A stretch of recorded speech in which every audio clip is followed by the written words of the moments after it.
Welcome back for another episode of Errant Adventures, the solo actual play podcast where stories are told at the speed of dice.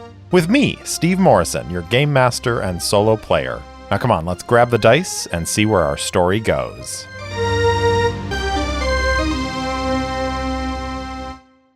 Welcome back to Chapter 24 of Book 1, Meridian. Last time, Ayati regains consciousness after a bad jump. She realizes the wolf is drifting towards an asteroid belt with only emergency power. She manages to restart the ship's systems and guide the ship away from the edge of the asteroid belt, only to realize there are two small ships approaching. Sejana wakes up next, floating in the harrower, still attached to the wolf. She hears strange whispers, and there's something flickering in the corner of her vision. She also sees the two ships approaching and disengages to run interference. In the wolf's engine room, Ludin, Sartan, and Einar wake up and begin running diagnostics on the ship's engine. Alerted to the situation, Einar orders Ludin to communicate with the two unknown vessels, but there's no response. The captain misses a small warning in the diagnostic and orders Ayati to power up the drive, snag an asteroid with their cargo arm, and turn toward the conflict. Ayati successfully snags an asteroid and powers up the drive, but it's only a matter of time until it malfunctions. Sejana is moments away from engaging the two unknown ships, and her attempts to communicate have gone unanswered. There's a ship drifting, Korgal grunts, looking at his display. What? Where'd it come from? Zell leans over and peers at the scans. Just dropped out of nowhere. Probably a misjump. Looks like a cargo hauler. Korgal grins. With any luck, the crew bled their brains out and it's just floating there, waiting to be picked over. Zell arches an eyebrow. And if they're still alive? Korgal checks the scan again. They look unarmed. We can be persuasive. Sighing, Zal shakes her head. All right, call up Rigga and Pharaoh. Let's go get them. The two rockhoppers continue to close, and Sejana looks at her weapons display. She has a pair of missile tubes affixed to each wing that make a great equalizer, but those aren't cheap or easy to replace these days. The profile makes them look like ship's boats, which aren't normally armed, but the fact that she can't get a clean scan means they were modified at some point. Modified most likely means armed, especially when bearing down on an obviously armed Imperial fighter. As the range continues to tick down, Sejana glances at her scanner again. The harrower's sensors are better than most civilian ships. They should be able to pick out what sort of armaments those two ships have. And they're coming into range in 3, 2, 1. All right. We are about to jump into our first space combat. And I am both excited and terrified. An appropriate mix of emotions, I think, for a game of Traveler. But first, we're going to give Sejana an opportunity to use her sensors to try and pick up details about the incoming ships before they're in weapons range. The Harrower does indeed have improved sensors, which provide a +1 modifier to the roll. Sejana does not have sensors as a subskill for electronics, but she is trained in basic electronics, and with her intellect bonus of +2, we're going to make this check at a +3, and that is going to be a target number of 8. Let's roll the dice and see what we get. That is a total of 9 for an effect of 1. That tells me the scanners are able to penetrate whatever jamming they have, and Sejana can tell a couple of things. They are similarly armed with a set of pulse lasers, but they don't appear to have any additional weaponry. She can also tell from the scan that they're a thrust 4 ship, meaning they're faster than the Wolf for sure, but not nearly as fast as she is, nor as maneuverable. Does she pick up anything else about them? Maybe an indication of who they are? Let's ask the Oracle. 50-50. 80 is a no. Their beacons return gibberish, a common pirate tactic, and Sejana has enough information to know that she's in for a fight. Almost immediately, the scanners display a pair of pulsed laser turrets on each ship, primed and ready to fire. Other than that, she doesn't see any additional weapons. Their beacons don't provide any insight into who is flying those ships, and considering they haven't responded to her hails, Sejana decides they are more than likely pirates. They'll be in weapon range in less than 30 seconds, and she makes a snap decision, targeting one of the ships, priming a pair of missiles, and launching them into the emptiness of space. So the Harrower only carries 4 missiles, and they ain't cheap. But any seasoned pilot knows going into a 2v1 dogfight is a foolish decision. If she can down one of the rockhoppers with 2 missiles before entering close range, she has a much better chance of surviving the next couple of minutes. So let's talk about launching a missile. Because they are in short range, the missiles lose their smart trait, which means Sejana won't have a bonus to firing the missile from that. But it also means her target isn't going to have more than a few seconds to register the launch and attempt to evade. The enemy ship gets a roll to see if they detect the launch. It's a routine sensors check, and I think it makes sense that someone on the enemy would probably have skill in sensors. So let's say it's a +1 to this roll. 9. Yep, they register the launch. Do these little pirate rockhoppers have electronic warfare suites? I think that there's honestly a small chance of that, so a 10 or less on the percentile dice will be a yes. 73. No luck. Their only real option is to turn and burn and try to take evasive action. To do that, we have to determine how much thrust they've been using. They were closing on the wolf pretty fast, but I think it probably makes sense for them to not be flying full out. As a thrust 4 ship, I'm going to say they're flying at thrust 3, leaving 1 for them to dump into an evasive action, which is going to serve as a penalty to Sejana's attack roll.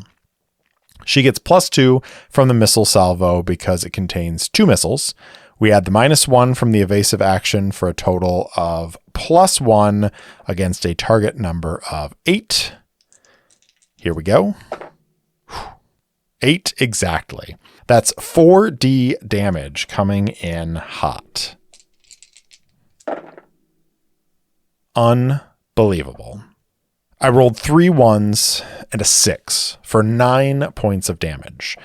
The Rockhopper doesn't have any armor to reduce the damage, but it does have a hull of 10, so it is still intact. Well, maybe, because we actually may get the destruction we're hoping for anyways. For every 10% of sustained damage a ship takes, it suffers a critical hit. Well, at 10 hit points, 10% is 1, and with 9 damage, I'm sure you see where I'm going with this, that's 9 critical hits. I guess I've got some more rolling to do. First, we roll for the critical hit location. Then we'll apply that severity 1 critical hit to that location and see what the penalty is. Here we go. Number 1. 6. That is armor. Doesn't have any armor, so I'm going to re-roll. 3. Power plant. Power is reduced by 10%. Okay, that's fine. Number 2. Bridge. Random bridge station disabled. Since this is a smaller ship with a cockpit, I'm going to say the pilot is disabled. Critical number 3. Hull. Spacecraft suffers 1d damage. That is 4 points of damage, and that's enough to take out the remaining hull points. According to the rules, once you get to 0, the ship is wrecked and becomes totally inoperable. I'm going to say, though, that because we have 6 more critical hits to roll up, the likelihood of the ship taking more damage is high enough that I'm just going to rule that this ship is utterly destroyed. Now it's time for a dogfight. Space combat usually resolves in rounds of 6 minutes because of the vast distances between starships, but dogfights are more akin to a knife fight and resolve in the standard 6-second rounds. Sejana and the enemy pilot are going to both make piloting checks using their pilot small craft skill, adding in bonuses from thrust. The Harrower is a thrust 6 fighter, so I think Sejana is applying 3 thrust to dogfighting, leaving 3 thrust for evasion. The Dust Pirate is a thrust 4 ship, and I think will match Sejana's speed, leaving 1 for evasion. Sejana's piloting skill has a +2, so she gets a total of +5 to her roll. I'm going to roll a d3 to determine the skill level of the other pilot. A 4 on a d6 means this pilot also has a +2 to their piloting. So they are also at a +5. I'll roll first for the enemy to set Sejana's target number. 10 total. All right. Here's the roll for Sejana. 15. That means that Sejana can get a clean shot on the enemy ship with her fixed point pulse lasers. Because she succeeded, she gets a DM +2 to her attack. Now, importantly, does this Rockhopper have fixed weapons as well, or a turret that could fire at Sejana even though she won the piloting exchange? I think it's 50-50 because fixed weapons are cheaper and easier, but hey, these are pirates. They would want to have turrets. 81 is a no. They also have fixed weapons and cannot get a bead on the Harrower.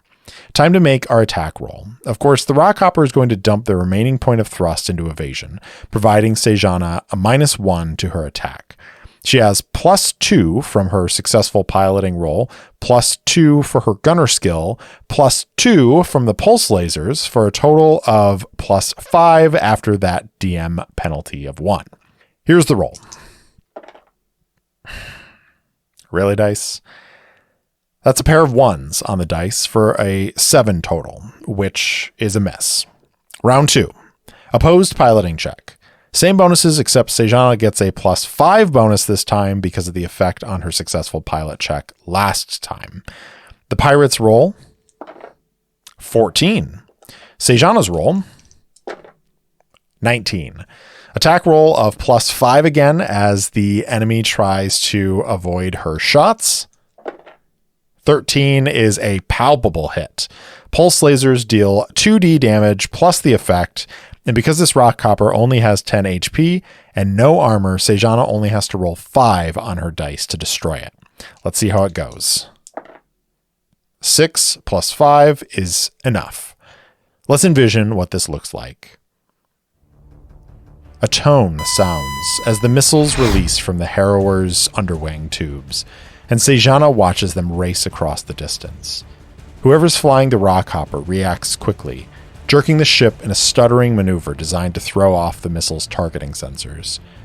But the distance is just too short, and 2 missiles slam into the small vessel.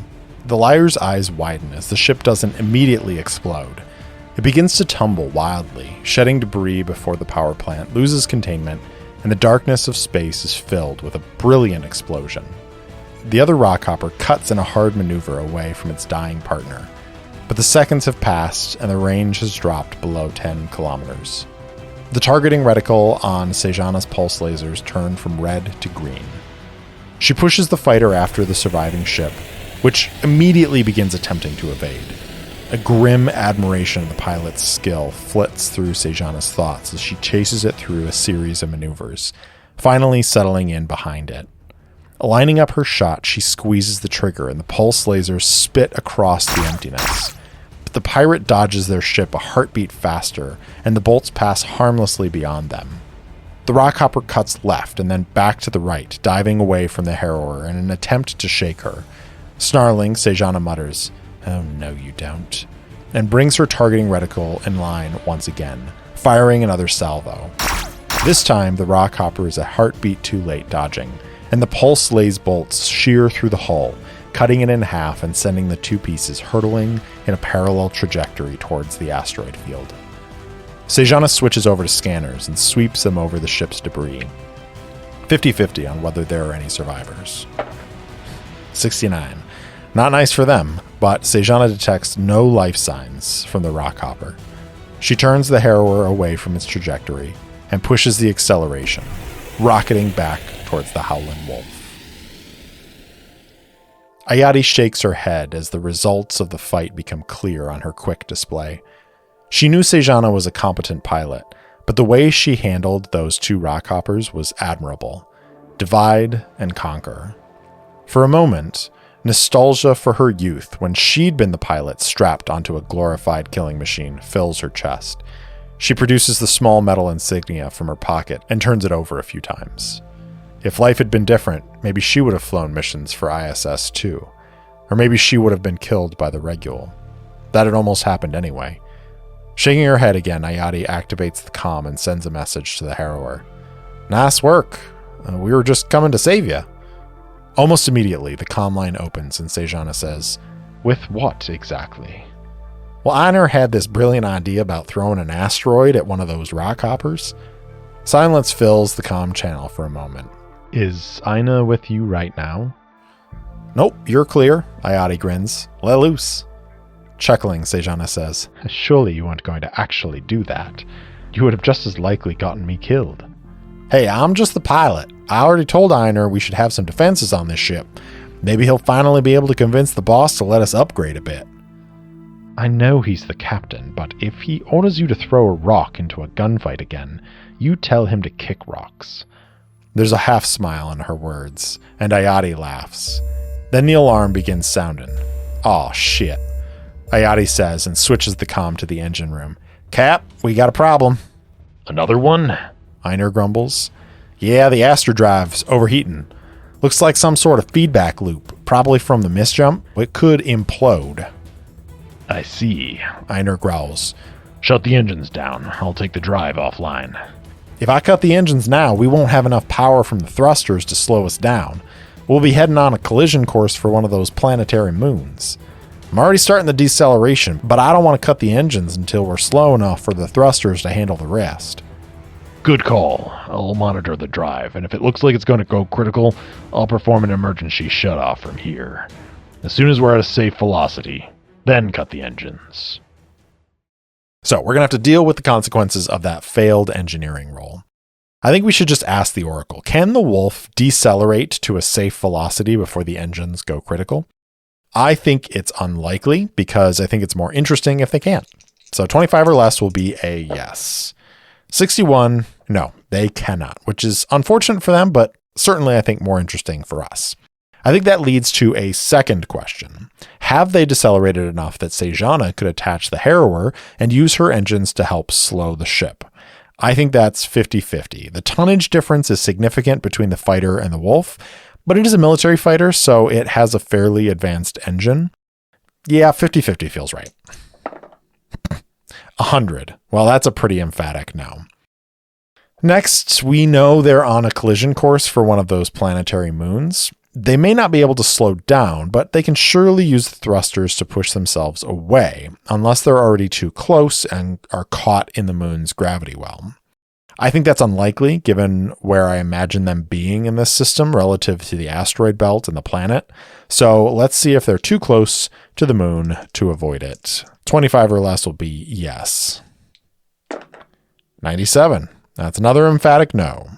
All right, well, that makes me feel a little better. They're not going to crash into a moon, but they're not out of the woods yet. Einar and crew have to diagnose the problem and repair it, and restart the engines before 1, they careen into something they can't avoid, or 2, they spend hours or days hurtling through the solar system towards the outer edge and into empty space.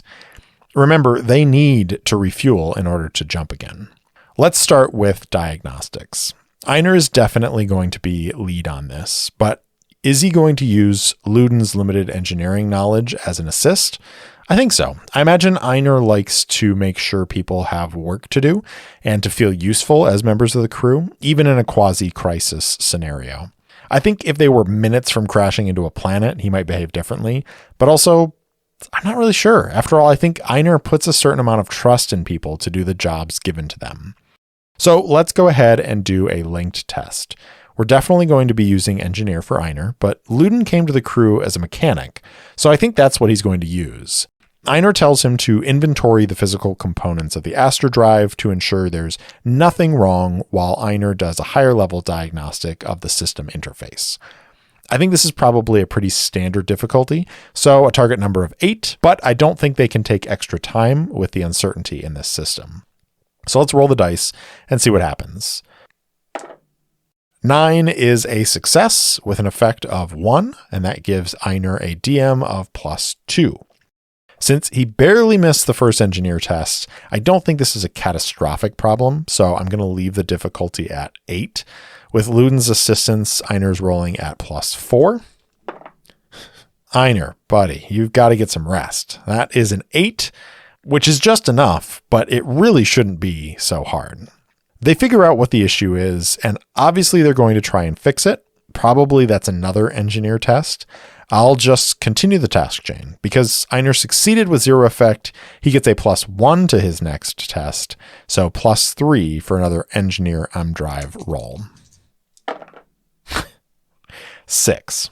I think these dice hate Einar. I'm going to roll a d6 to see how many hours this all takes. 2. All right, let's envision it. Einar throws down a spanner and grunts. The fucking thing is busted. Luden's eyes widen at the frustration in the captain's voice. Is there nothing we can do? Yeah, I need about 12 hours to jury-rig a solution. He runs a grease-covered hand across his face. This whole trip has been God's damned cursed. It's all right, Cap, Ayati says from the doorway where she's been standing for the last 20 minutes. We got the time. It'll be inconvenient, but we got plenty of fuel for in-system flight. Take whatever time you need, and I'll make sure we don't crash into the asteroid field. I should be able to use thrusters to guide our trajectory. Plus, Sejana's flying circles around us, making sure our sensors don't miss anything. Einar sighs. You're right. It's not all bad. The ship didn't explode. Was that a possibility? Luden asks. Ayati and Einar both chuckle, but Ayati answers, everything's possible in the deep, but there are safety protocols in place to prevent that in the event of a damaged drive. It could have been a lot worse, too, Einar says, some measure of calm returning. The drive could have blown a hole in the hull. Luden pales and looks away. Einar claps him on the shoulder, then reaches down to pick up the spanner. Why don't you get some rest, kid? I'll call you back down here when I need you, Einar says. Luden starts to protest, but Einar shakes his head. That's an order. You too, Ayati. Link the Wolf's controls to Lushale, and she can nudge the ship if we're in danger of running into something. I just had a nice nap, Ayati argues. I shouldn't leave the bridge for long. Einar glowers at her, but before he can say anything, the comm opens, and Sejana's voice fills the air. Wolf, this is Harrower. We've got company. They launched from the planet and are heading our way. Ayati straightens and looks at the captain, who nods, before she heads up toward the bridge. Luden stays where he's standing. Clearly a respite is no longer on the table. How do they read? Einar says. They aren't rockhoppers. It's closer to a scout frigate. In fact, there's silence for a minute. Yeah, it's a Tarquin-class Imperial scout. They're popular for policing quieter star systems. So, not a pirate? Einar asks. Possibly, but there's no way to be certain. I'm sending a challenge. If the crew's Imperial, they should have the countersign. If they're pirates who took an Imperial scout, they could also have the codes, right? Ayati chimes in from the bridge. Unlikely, Sejana replies. An Imperial crew would scuttle the ship before letting it be taken by pirates. At least they should, but you're right. It is possible. There's silence for a minute. Then the comm chimes and a male voice says, Unidentified ships, this is Captain Harton Royal of the Gita Protectorate ship Alabaster. Are you in need of assistance? Was that the countersign? Einar asks. No, Sejana says. It was not.